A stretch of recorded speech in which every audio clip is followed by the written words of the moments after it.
বিকেল ৫টা নিউজ ২৪ নামে অনস্বর রয়েছে আপনার সঙ্গে। এই মুহূর্তে সড়ক উদ্বোধন ঘিরে রাজনীতি তুঙ্গে। এবার কার্যত প্রচ্ছন্ন হুঁশিয়ারি দিলেন বাবুল সুপ্রিয়। রাজ্যের কেন্দ্রের প্রকল্পগুলো অনিশ্চিত হয়ে পড়ল, কারণ তিনি বলছেন কোনো দল না দেখে একাধিক প্রকল্প করানো হচ্ছিল। এরপর থেকে নিজের উদ্যোগ নিয়ে তিনি কিছুই করবেন না। ঘটনার নেপথ্যে রয়েছে পানাগড় বাইপাস উদ্বোধন, যে উদ্বোধন আজ বিকেল ৪টে নাগাদ করার কথা ছিল বাবুল সুপ্রিয়র, কিন্তু তড়িঘড়ি কিছুক্ষণ আগেই তার উদ্বোধন করে দেন রাজ্যের মন্ত্রী মলয় ঘটক, এবং তারপরে বাবুল সুপ্রিয়র এই মন্তব্য। অঞ্জন রায় আমাদের প্রতিনিধি রয়েছেন আমার সঙ্গে টেলিফোন লাইনে। অঞ্জন, রাজ্যে কেন্দ্রের প্রকল্প কার্যত অনিশ্চিত হয়ে পড়ল, কারণ বাবুল সুপ্রিয় তিনি বলছেন যে এবার থেকে নিজের উদ্যোগে কোনো কিছুই তিনি করবেন না। এটা কি অ্যাকচুয়ালি একটা থ্রেট? দেখো, প্রথমে যেটা বলি যে আজকের যে ঘটনা ঘটেছে সেই ঘটনায় কিন্তু কেন্দ্রীয় মন্ত্রী বাবুল সুপ্রিয় কার্যত ক্ষুব্ধ হয়েছেন। তার বক্তব্য যে তিনি একজন রাজ্যের জনপ্রতিনিধি হিসাবে এবং এই রাজ্য থেকে নির্বাচিত হয়ে তিনি কেন্দ্রীয় মন্ত্রী হয়েছেন, এবং তিনি বিভিন্ন সময় বিভিন্ন ক্ষেত্রে অন্য মন্ত্রীদের কাছে গিয়ে এই রাজ্যের উন্নয়নের জন্য তিনি বিভিন্ন অর্থ বরাদ্দ নিয়ে আসছেন। সেটা ব্রিজের ক্ষেত্রে হতে পারে, সেটা হাইওয়ে তৈরি করার ক্ষেত্রে হতে পারে, সেটা অন্যান্য উন্নয়নের ক্ষেত্রেও হতে পারে। তার বক্তব্য রাজ্যের মন্ত্রীরা সেক্ষেত্রে অসহযোগিতা করছে। স্বাভাবিকভাবেই এই ধরনের ঘটনা যদি ঘটে যায় তাহলে কেন্দ্রীয় তরফের যে উদ্যোগ একজন রাজ্যের প্রতিনিধি হিসাবে তিনি নেন সেইটা নেওয়ার ক্ষেত্রে তার উৎসাহ থাকবে না। অর্থাৎ প্রচ্ছন্নভাবে তিনি কিন্তু এটা আজকের ঘটনায় বুঝিয়ে দিতে চাইছেন যে কেন্দ্রীয় মন্ত্রী বা তার উদ্যোগে যে কেন্দ্রীয় প্রকল্পগুলো রাজ্যে আসছে তার উদ্যোগী হওয়ার জন্য তার যে ভূমিকা, সেই ভূমিকা কিন্তু আজকে রাজ্যের মন্ত্রীর এই আচরণে একটু বাধাপ্রাপ্ত হবে। বাবুল সুপ্রিয় পরিষ্কারভাবে কিন্তু বলেছেন এর আগে ২৪ ঘন্টাকে যে আমরা অনেক কেন্দ্রীয় প্রকল্প ইতিমধ্যে মুখ্যমন্ত্রীর টেবিলে জমা পড়ে আছে, তার অনুমোদনের অপেক্ষায় রয়েছে। এইরকম যদি আচরণ রাজ্যের মন্ত্রীরা করে থাকেন, স্বাভাবিকভাবে কেন্দ্র রাজ্যের মধ্যে যে পারস্পরিক সৌজন্য একটা উদ্যোগ তৈরি হচ্ছে উন্নয়নের প্রশ্নে, সেই প্রশ্নটা কিন্তু একটা বাধা হবে। এই ঘটনার ক্ষেত্রে এই জিনিসটা বারবার করে উল্লেখ করছেন তিনি। কিছুক্ষণ আগে কার্যত পরিমাণে লিখিতভাবেই তিনি এই ধরনের একটা প্রচার করেছেন যে এর ফলে তার উদ্যোগের ক্ষেত্রে এই রাজ্যের উন্নয়নের জন্য যে কাজগুলি করার প্রয়োজন তিনি তা উৎসাহ হারাচ্ছেন। ধন্যবাদ অঞ্জন। অঞ্জন রায় আমাদের প্রতিনিধি ছিলেন আমাদের সঙ্গে টেলিফোন লাইনে। এর আগে বাবুল সুপ্রিয় আমাদের সঙ্গে কথা বলেছেন, তিনি বলেছেন যে উন্নয়নের কাজে বারবার বাধা দিচ্ছে রাজ্য সরকার, এবং সেতু উদ্বোধন তার করার কথা ছিল, অথচ মাত্র ২ ঘন্টা আগে সেতু উদ্বোধন করে গেলেন রাজ্যেরই আর এক মন্ত্রী মলয় ঘটক। কি বলেছেন বাবুল সুপ্রিয় আমাদের শোনাবো। তৃণমূল যখন এসব গুন্ডামি করে তখন ওরা কোথায় জানে? ওরা তো তার ১ ঘন্টা ৮ ঘন্টা আগে থেকে প্রস্তুতি শুরু করে তারপরে করে। এবং আমি দেখলাম মলয়বাবু ২ ঘন্টা আগে উদ্বোধন করে বললেন যে তাড়াতাড়ি এটা মানুষের জন্য উদ্বোধন করে দেওয়া উচিত।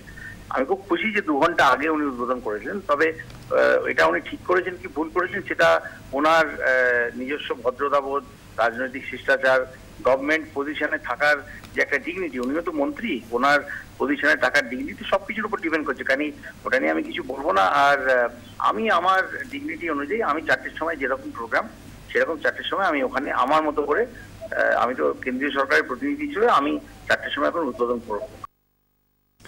বাবুল সুপ্রিয় আমাদের টেলিফোনে এক্সক্লুসিভলি জানিয়েছেন যে তিনি অত্যন্ত ক্ষুব্ধ, এবং তৃণমূলের পক্ষ থেকে এভাবে বাইপাস উদ্বোধন করে দেওয়া, যেখানে বাবুল সুপ্রিয় নিজের এই উদ্বোধন করার কথা ছিল, পানাগড় বাইপাস উদ্বোধন করার কথা ছিল বিকেল ৪টের সময়। রাজ্যের মন্ত্রী মলয় ঘটক এই মুহূর্তে রয়েছেন আমার সঙ্গে টেলিফোন লাইনে। মলয়বাবু নমস্কার।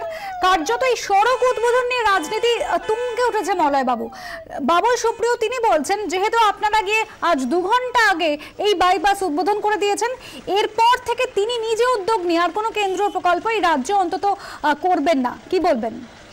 উনি আজ পর্যন্ত একটা নিজের উদ্যোগে কোনো প্রকল্প রাজ্যে আনতে পারেননি, বরঞ্চ রাজ্যের একটি কারখানা ছিল আমাদের এখানে রূপনারায়ণপুরে হিন্দুস্তান কেবল, সেটি ওনার ডিপার্টমেন্ট উনি বন্ধ করে দিয়েছেন।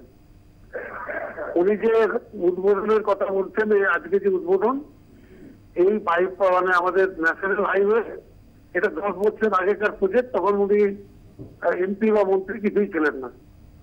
এবং রাজ্য সরকার আমাদের মাননীয় মুখ্যমন্ত্রীর সহযোগিতায় ওই এলাকার মানুষ তারা জমি দেয় এবং এটা তৈরি হয়। সব থেকে বড় কথা হচ্ছে আমাদের রাজ্য থেকে যে রাজস্ব কেন্দ্রীয় সরকার আদায় করে নিয়ে যায় তার অর্ধেক টাকাও এখানে আসে না। তো উনি যে দাবি করছেন সেটা সঠিক নয়। তৃতীয়ত হচ্ছে প্রায় 3 মাস আগেই এই সড়ক তৈরি হয়ে পড়েছিল। এটা ওনাদের দপ্তরের মন্ত্রী নীতিন গাডকারি উনি আসার কথা ছিলেন, কিন্তু মেয়ের বিয়ের জন্য বারবার ডেট দিয়ে উনি আসেননি এবং বাবুল এর আগে 2 মাস এসেছেন এবং আমরা যখন ওখানে কি সভা করছিলাম রোড বাতিলের বিরুদ্ধে, তখন সেখানকার সাধারণ মানুষ দাবি করে যে লক্ষ লক্ষ বলা হচ্ছে কি এখানেই প্রশ্ন তুলছেন বাবুল সুপ্রিয়। তিনি বলছেন যদি উদ্বোধন করারই হতো তাহলে 3 মাস কেন সময় নেওয়া হলো, আজকে মাত্র 2 ঘন্টা আগে কেন উদ্বোধন? না না, আমাদের একটি সভা চলছিল, সেখানকার মানুষ দাবি তোলে যে এর আগে নীতিন গডকারি 3 বার ফেল করেছে, বাবুল সুপ্রিয় 2 বার ফেল করেছে, ডেট দিয়ে আসেননি ওনারা। এবং আজকেও ওখানে যারা আপনাদেরই আরো রিপোর্টাররা ছিলেন তাদেরকে জিজ্ঞেস করবে, তারা বললেন আমরা জানি না আজকে কোনো উদ্বোধন আছে, কোনো জানানোই হয়নি। তো আমার মনে হয় না যে এক মুহূর্ত দেরি করা উচিত ছিল, সেই কারণেই আমরা উদ্বোধন করেছি। মল্লবাবু তিনি বলছেন যে কেন্দ্রের প্রকল্প এবার থেকে তিনি নিজে উদ্যোগ নিয়ে করাবেন না, উন্নয়ন নিয়ে রাজনীতি করা হচ্ছে এবং সেই রাজনীতি করছে তৃণমূল। তিনি 2.5 বছর মন্ত্রী হয়েছেন,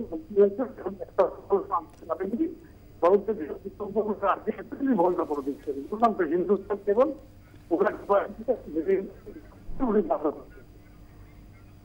অনেক ধন্যবাদ মলয়বাবু। রাজ্যের মন্ত্রী মলয় ঘটক ছিলেন আমাদের সঙ্গে টেলিফোন লাইনে। তিনি বললেন যে তাদের জনসভা ছিল, সেখানে তাদের জনসভা ছিল, তৃণমূলের পক্ষ থেকে একটি জনসভা ছিল এবং সেই জনসভা থেকেই কার্যত সেখানকার কর্মীরা তারা দাবি করতে থাকেন যাতে পানাগড় বাইপাস উদ্বোধন করে দেওয়া হয়। তৃণমূলের বক্তব্য এর আগে একাধিকবার বাবুল সুপ্রিয়ের এসে এই বাইপাস উদ্বোধন করার কথা ছিল, কিন্তু সেই উদ্বোধন তিনি করেননি, তিনি ডেট ফেল করেছেন। সেই কারণে কর্মীদের দাবি মতোই রাজ্যের মন্ত্রী মলয় ঘটক এবং তিনি আসানসোলের মেয়রকেও সঙ্গে নিয়ে গিয়েই বাইপাস উদ্বোধন করে দিয়েছেন। এদিকে বাবুল সুপ্রিয় না আসা পর্যন্ত বিজেপির কর্মী সমর্থকরা তারা অবরোধ শুরু করেছেন এই পানাগড় বাইপাসে।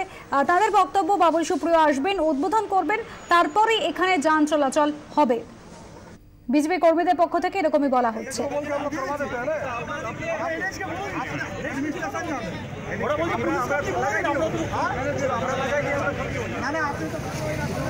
বিজেপি কর্মীদের বক্তব্য পুলিশ প্রশাসনের তরফ থেকেও কোনো রকম ব্যবস্থা নেওয়া হয়নি। যেখানে আজ বাবুল সুপ্রিয় আসার কথা ছিল, একজন কেন্দ্রীয় মন্ত্রী আসার কথা ছিল, তার আগে কিভাবে উদ্বোধন হয়ে গেল, এমনকি যান চলাচল পর্যন্ত শুরু হয়ে গেল, সেই নিয়ে প্রশ্ন তুলেছেন বিজেপির কর্মী সমর্থকরা। পানাগড় বাইপাস অবরোধ করে বিজেপি, উদ্বোধন হাইজ্যাক করা হয়েছে এবং এই হাইজ্যাক রাজনীতি নিয়ে কার্যত চর্চা তুঙ্গে এবং তারপরে বিজেপি কর্মী সমর্থকরা আসেন, যান চলাচল স্তব্ধ করে দিয়ে অবরোধে বসেন।